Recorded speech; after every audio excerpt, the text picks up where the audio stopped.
Welcome back to In Touch. My guest is Mr. Cuthbert, Didier, maritime consultant. Recently, you were featured in the St. Lucia Business Focus, and you spoke about not just your passion for yachting, but the possibilities. You're of the view that if we do everything right, this could be a major economic driver for St. Lucia. I remember being in Taiwan with you about a year and a half ago, thereabout, and you were exploring possibilities, of having a yacht registry in St. Lucia where we can register yachts made in Taiwan. Where are we with the plans? And perhaps you can tell us too, what do you see? What avenues do you see for growth, opportunities too for employment through this collaboration? Well, first of all, I make no apology in saying that the opportunities are endless for the yachting sector. We are still in a creative position to become the BVI of the Southern Caribbean. And when I say the BVI, the British Virgin Islands have been able to take the yachting product in provisioning and yacht registration and really simulate it into the local economy and its GDP that it accounts for almost 86% of GDP. We can do the same in St. Lucia. One of the initiatives that I'm trying to implement, I have to say I'm still trying, is the Taiwan Strategic Alliance. Taiwan is moving between the fourth, fifth biggest boat builder in the world. I want to repeat that. One of the you visited Horizon Yachts. Yeah. They account for almost 80% of the yachts you see sailing around the Caribbean. There's Jade Yachts, there's Horizon, there's several different. They make power boats up to now 350 feet. They make sports fishermen, they make sailboats. But because of its unique position as a nation, Taiwan cannot flag these vessels that they're building. So they need a nation that is recognized by the UN. And one of the things I'm proposing is that St. Lucia be that one destination that will flag everything they build. We got very far during the visit when we met Mr. Michael Young.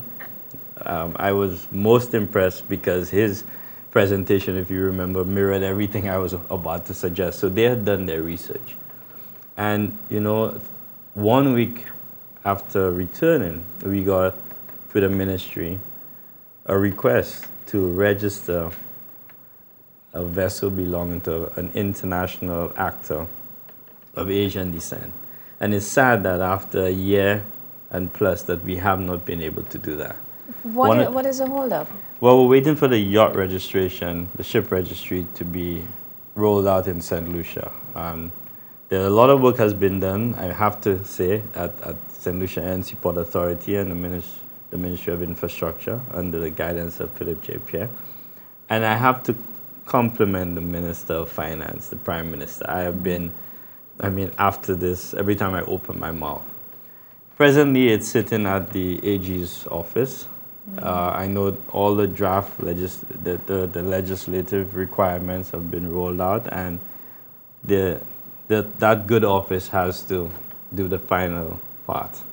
But I have to say, every delay is costing us. And I'm not, maybe I should put some pressure. I would like to see that be a priority because every time I hear challenges and the economy and we need to be creative and savings, this is an avenue for revenue. For Taiwan also, the timing with our economic residency being rolled out, Cuthbert Didier is of the strong opinion that this is a unique opportunity for a marriage. So instead of somebody coming and invest, what if they buy this boat that's worth 10 million US and it's flagged here and it's home ported here and they can work that into the homeowner's residency. So there are a lot of possibilities, but we need to be creative. And one of the islands I'm very concerned about is Jamaica, because I know that they have studied the whole Taiwan thing, and somehow they paste some of our comments, and they're moving very, very quickly. They've launched their yacht registration. They've been at all the international boat shows, and now it's a serious revenue stream for them. So it's, again, the concept, I'm happy that the cabinet of ministers have taken it on. The Prime Minister understands it. Minister Philip J. Pierre, Minister Lawn, Minister Corbinier. So we just need to get it done. I am sure that there are requirements beyond the legislative requirement that we would need, I'm assuming, infrastructure, and there are also other amenities or requirements that would come with having St. Lucia as the registered port for some of these vessels. Have we looked at, or are there in fact any, and have we looked at what opportunities are there, or what further investments must be made to make this a successful venture? Well, once we roll out the legislation, this is the first step. The first step. Okay. The next step would be somewhere in SLASPA's structure. Mm-hmm. You would have to have ship surveyors, etc. You would have to appoint international agents all around the world. But St. Lucia NC Port Authority is a very well-oiled machine and works very, very well. So we don't need more infrastructure. What we need is personnel in place to deal with that demand.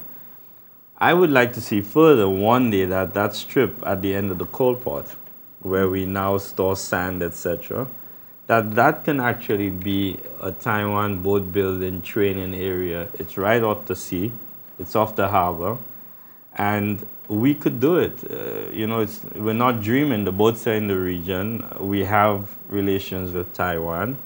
We visited them. They have expressed an interest. They have sent copies of an MOU. We're in dialogue with them. So it's not a dream anymore. We can do this, but we need to roll up our sleeves, no pun intended, and really hit the drawing board and make sure it is done, because it is a revenue area that we can explore. Outside of the yacht registration, we have been exploring other means of engagement, and we have had other activities involving yachts. Mm-hmm. The Russian regatta, it came on, it was big.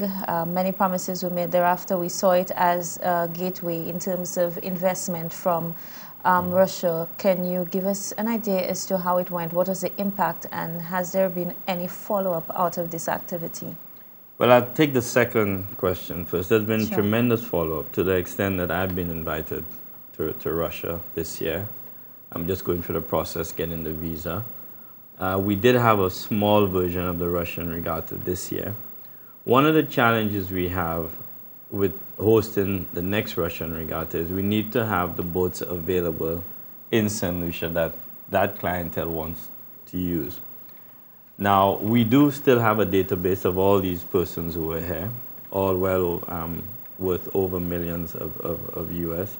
And we had a function at the PM's office. And through the Russian ambassador that's based in Jamaica for the OECS, we have a database which we can tap into. One of the challenges that we need to position ourselves as a destination to really process these requests. Let me give you an example. A lot of these Russian millionaires, when they came here, they wanted to use a particular type of boat which was not available. So they had to rent boats from Martinique, and they settled for catamarans from the moorings.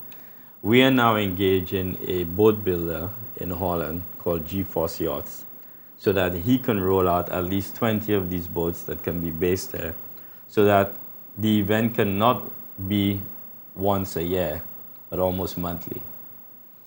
Now, you spoke of the economic impact.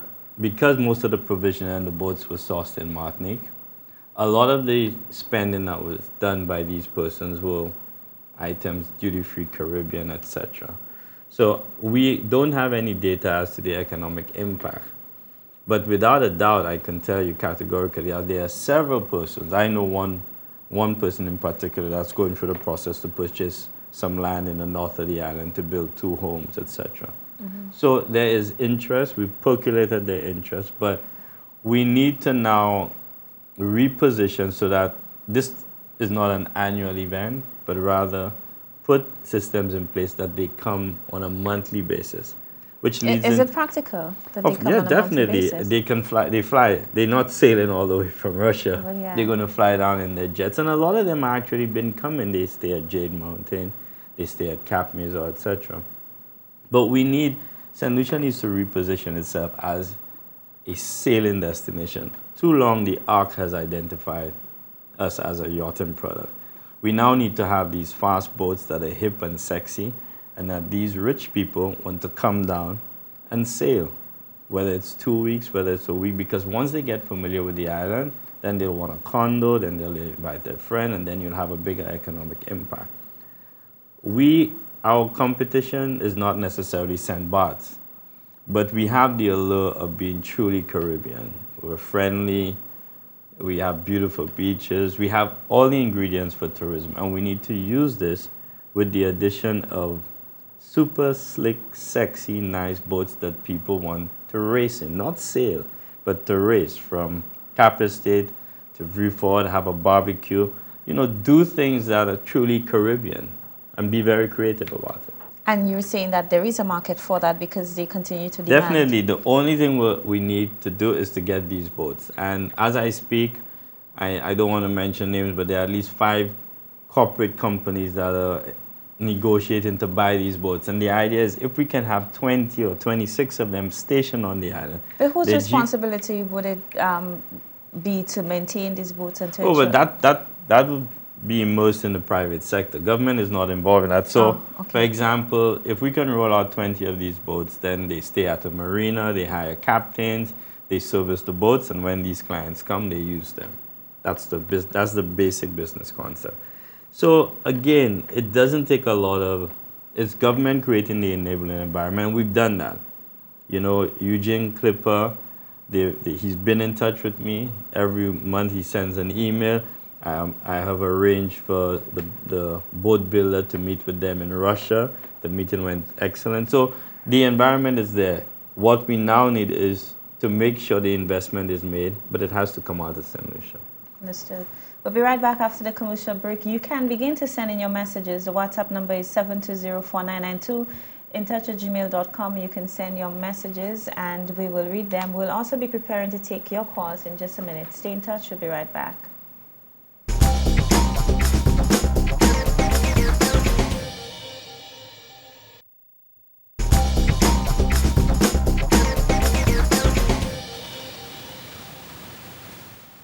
Welcome back again. You can begin to send your messages to 7204992. This is a WhatsApp number.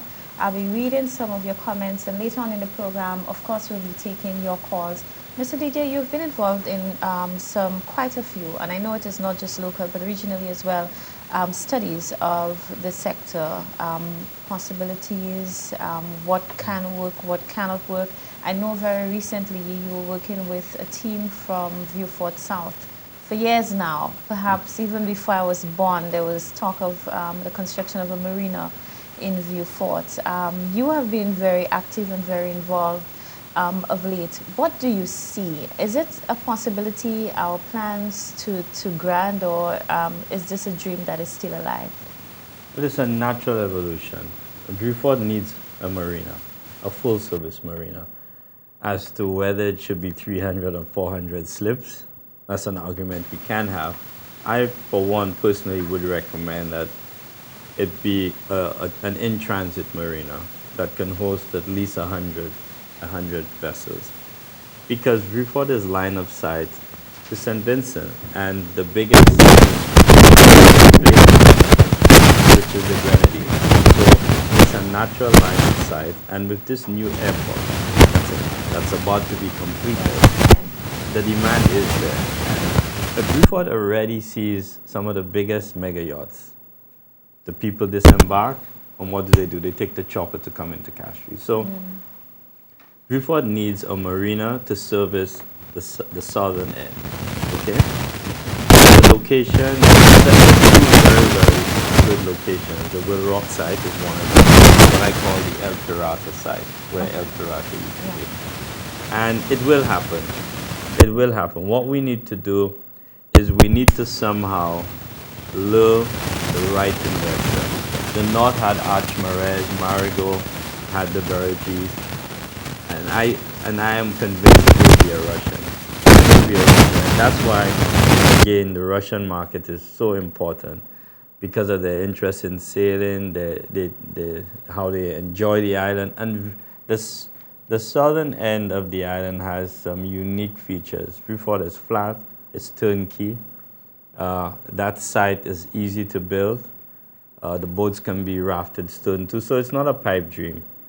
We need to just package the site and be very focused, and that's why we need to pound the pavement and go to these boat shows and sell Freeport as the next marina project. You got a little excited a while ago when you said that you have a feeling it's going to be a Russian. Something tells me that it is warm there, and you have been having discussions.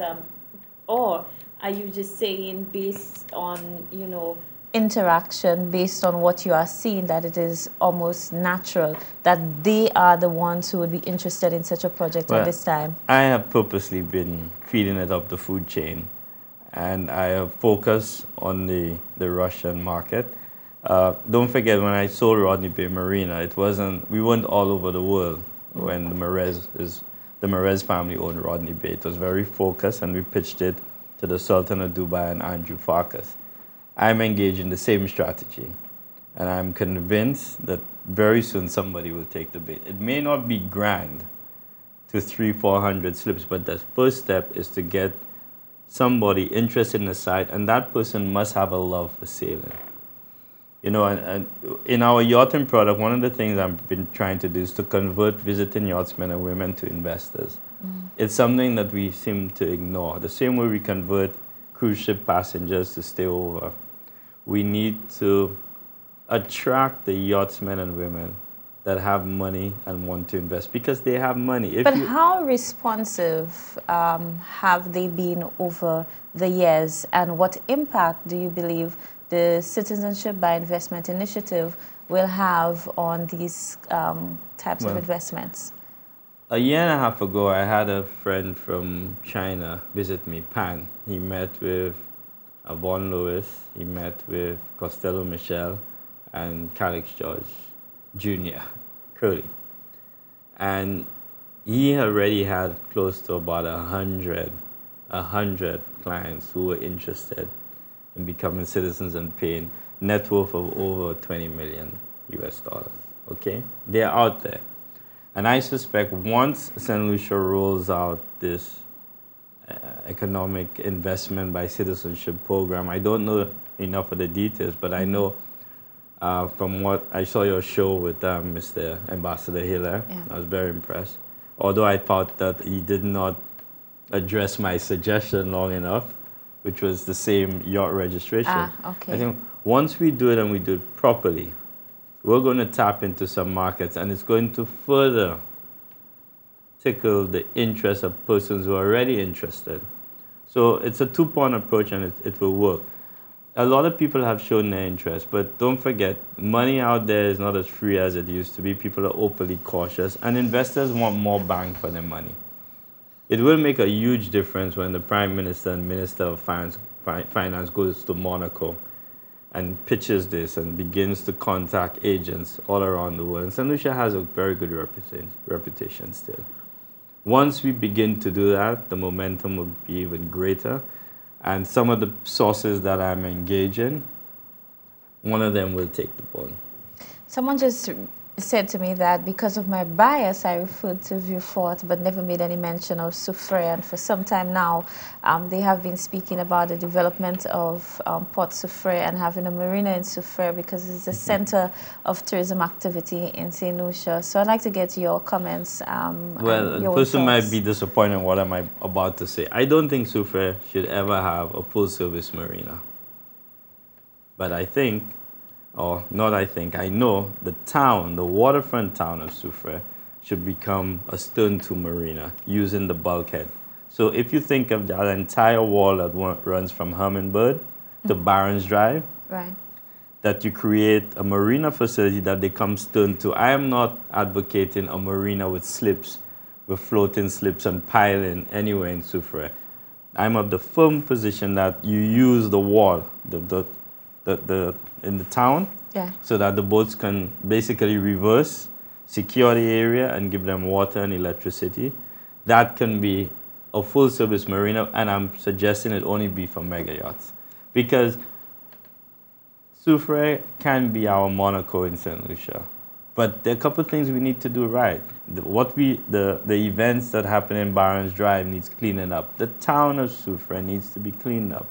And when I say clean up, I mean in appearance. We need to have a theme. Why is it that some of the best hotels, the most expensive in that area, do you see these people shopping in town? So you need to have a master plan. You need to create some beauty, something unique at the Soufrière waterfront.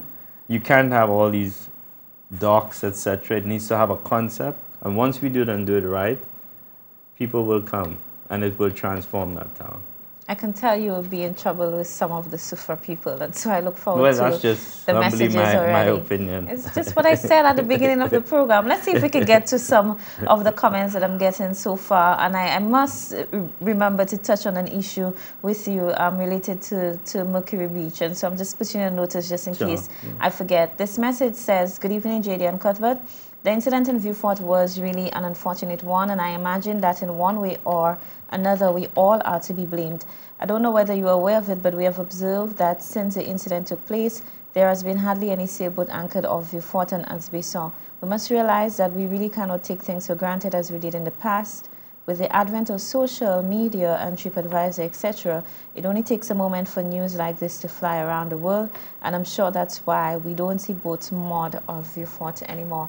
Yes, indeed, it was a very unfortunate incident, and I was very pleased with how quickly the police moved and, you know, where we were able to get in a short space of time. But I would imagine for your office and for the Ministry of Tourism, Tourist Board as well, that when we have unfortunate incidents like this, the cost would be huge to the country, you know, to reach out to ensure that it does not do irreversible damage to our reputation, to say to other yachtsmen and all other tourists out there that we are open for business, that we are putting strategies in place to deal with these situations. Well, that too, but also talking about it and being transparent and giving updates using the same social media.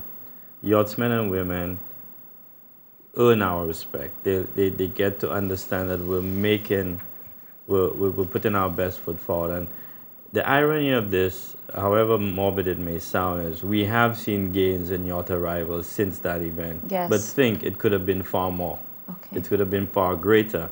There could have been a lot more boats in Vieux-Fort. And why are these boats now going to Labrie? Because the community of Labrie has shown ownership and have stepped up to the plate. So I agree with you, but I'm not lost hope. I get very emotional and upset when anything happens to a visiting yachtsman and to a St. Lucian, because crime, anything that happens on the island gives us that image out there. So, but if we continue to be transparent, what are we doing? What's the update on the case? You know, and we share these facts. What are we doing at that area to improve? You know, key. What has improved over the last year? The citizenry, they're sensitive to the fact. Do they want yachtsmen to anchor there? And once we share that information, the yachts will return. I must tell you that I'm sure you're aware that there are some individuals who do not share an equal passion for yachting. In fact, some of the messages that I've been receiving so far are saying that this is calling for too much and we really need to go back to our productive sectors, agriculture, and so on and so forth. We seem to always be pitching one thing against the other. The beautiful thing about the yachting sector is it involves all other sectors. Yachtsmen and women don't produce food on their yachts.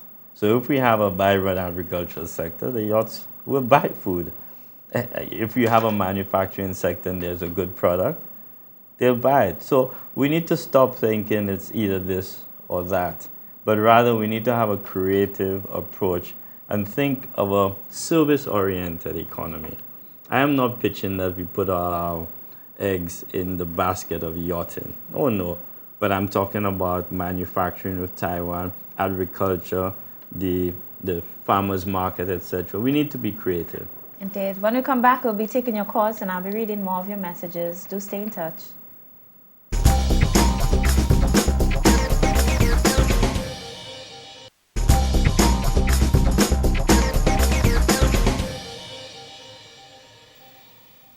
Welcome back and thank you for staying with us. We've opened the phone lines so you can begin to call in with your comments or your questions.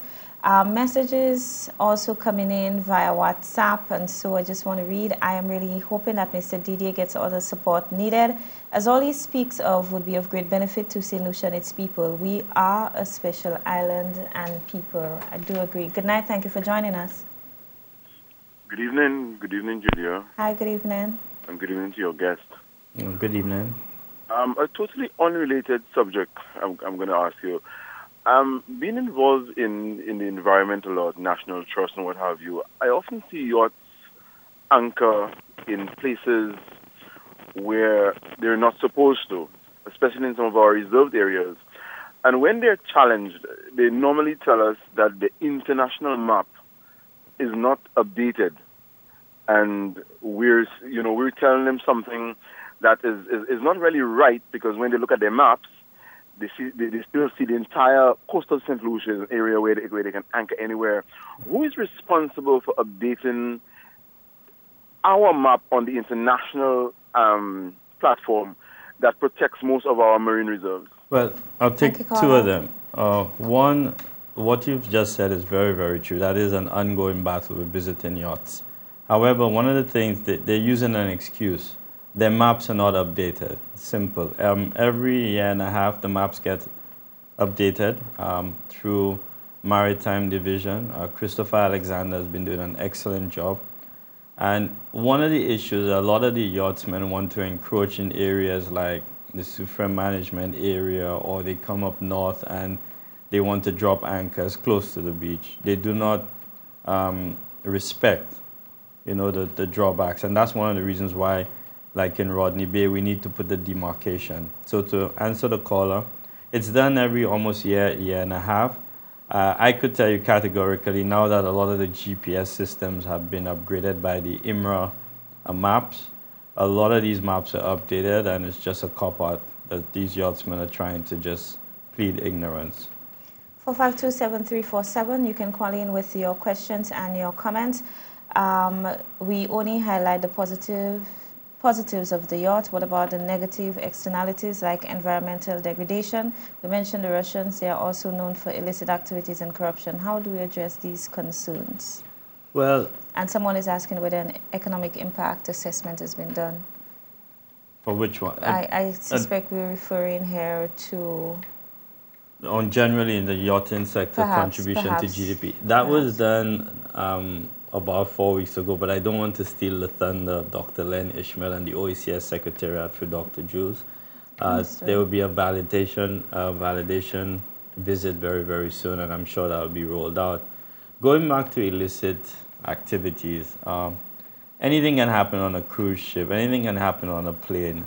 We have these issues that we have to deal with, and that's why we have enforcement, customs, immigration, port police. And so far, I have to say that the Customs Department has had a very, very good record.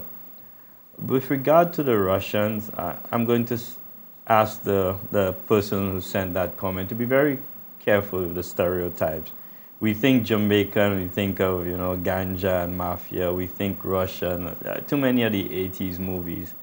A lot of the persona that we have created around the Russian is basically unfortunate, and we have to deal with it moving forward. And I'm not convinced that every Russian person who comes down here on a boat is going to be engaging in illicit stuff. Sure. Continue to call in 452-7347. We are taking your calls, and we'll be passing on, of course, your comments as well. JD, Mr. DJ, when you continuously refer to the yacht registry, we will keep the other large fleet of vessels out. The majority of vessels are not yachts, therefore would be seriously advantaged. Example, powerboats. Therefore, we should, yes, it should be a ship registry, which I believe it is. Also, is Mr. Didier aware of the mandatory IMO requirements of signing on to various maritime conventions, which are pending before the ship can be flagged internationally? Example, Taiwanese. These IMO conventions have been dealt with through the new regulations, and that was done through the St. Lucia ANC Port Authority by Christopher Alexander and an outside legal contractor, which assisted. So that has been done. There's a further comment, and I really want to thank this person for writing in, saying they're not maps, they're for London. I believe he's referring to the first caller. They are called charts for sea. Yeah. The charts are updated by the United Kingdom Hydrographic Organizations, UKHO. Good night, you're on the air. Hello, good evening. Hi, good evening. I'm calling on a point of being basically an environmentalist in St. Lucia. Yeah. And I'm just, I would like to basically speak to Mr. Cuthbert Didier. What's his name again, sorry? Yes, Yeah, those Mr. Cuthbert Didier, Didier. correct. Right, about basically our waters on the island, our black water especially around the marina, around Castries Harbor, because I am one who have done many studies on that issue. I have done research in the Denry area, in the Marigo area. We've done research, and we've recognized that the area has a lot of black water, even in the sea where it's supposed to be neutralized. And I'm just trying to get some information on his, maybe his, how will I say it, his understanding, or if he's concerned about the levels of black water in these areas where visitors are frequenting, where locals are engaging, and what does he think about it? What, as a government, because I remember there was something about Castries Harbor, they're trying to redirect the black water which is coming from the Point Seraphine area to maybe another area for it to be neutralized or something. But what does he think about Marigoby, which has been tested and has been found to have a lot of E. coli in there, and other beaches, and Soufrière too, because Soufrière has a lot of bleach corals, and that is because of the substances that is in the water. What does he think about that? Thank you so much, Connor. Sure. Thank you. Very good question. First of all, I was involved in a study about 10 years ago that revealed a lot of contamination in the water in Rodney Bay, etc. Surprisingly, a lot of that contamination did not come from yachts. The area he talks about, Soufrière, does not come from yachts. It comes from a lot of uphill pig farming, the runoff through the river. However, I will say I am very concerned with the brackish water that's being pumped out from the bilges of a lot of visiting yachts. And one way we can deal with that is to put down moorings and to have the relevant health authority seal the holding tank so that when these boats are in our waters, that they are not using the toilet facilities on these boats. And if they do, that we can put a dye in the holding tanks in case they flush these holding tanks or the bilge pump, that a dye would be around their boat so that the relevant authority can identify them and do the normal fine. One thing that we can do is to make available pump out facilities. Marigo, Rodney Bay should by now have pump out facilities, so when these boats come to visit us, if their holding tanks are filled, that they can pump out. But the general approach is most visiting yachtsmen are very, very respectful of the environment, most of them. But that's no excuse. We need to put in the regulatory framework to monitor and also the services. And very, very important, we need to put the mooring facilities, because if these yachts are discouraged from dropping anchor and rather tying onto a buoy at specific locations, then we know where they are, we know what they're doing, and we can monitor and manage them a lot better. So we have another call. Good night. Thank you for calling. Good night. Hi, good night. Mr. DJ. Yes, good night. Good evening. Yes, sir. My concern is about unemployment. Young people that is actually interested in going to sail on those yachts. Today, it is mandatory that the IMO, you need to be recognized by the IMO. Firefighting, first aid at sea, survival at sea, which is the next again? The CPR? Mm-hmm. Right, CPR and first aid. Right? You need to have those certificates. This is one of the biggest employment agencies today in the world. The yachting center, yachting agencies and the cruise ship agencies. How do we tap into that?